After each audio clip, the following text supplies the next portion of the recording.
All right, I'm gonna read an article to you guys that just came out today. This was in the Dallas News. It just came out today. Some of you guys have heard of this story. It's been going on over the last couple of months.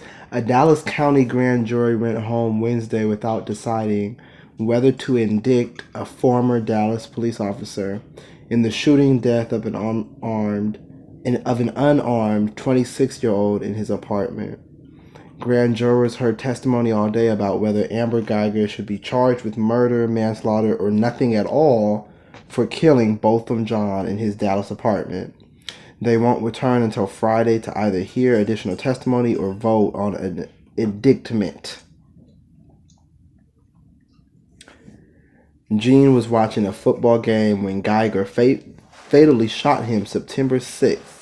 She told authorities she mistook his apartment for hers and thought John was a burglar. So it's a lot of holes in the story. It's a lot of things we could talk about being wrong in the story, but rest in peace, rest in power, actually, to Botham John. It's sad in a community level, but it's also sad on a personal level. I knew Botham. I knew Botham at Hardin University, where actually when I moved to Arkansas, he was the first person from the school that I met. I walked into the dormitories out there, and I didn't know anybody in Arkansas at the time.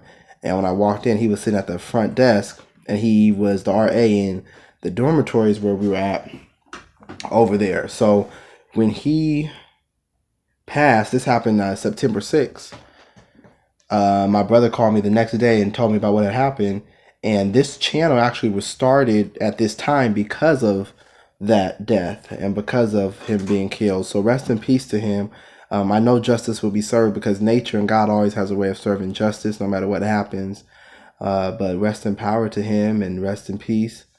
And, prayers are with the family, of course. And, Botham, he was nothing but love the whole time I knew him.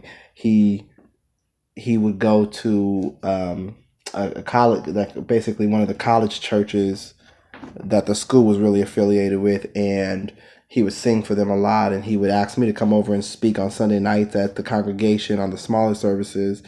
And so we had a friendship for about a year and a half there at the school.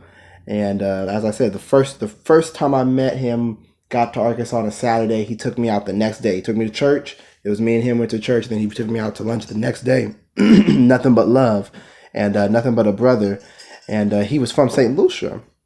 He wasn't from America or from the U.S., as we would call it. So, we had different viewpoints on certain things as far as when it comes to the struggle and Christianity and different things. But that was a brother. And so he was shot, and, we'll deal more with the story in the future. But right now it's just rest in peace to him, and love and prayers to the family and everybody who's been associated with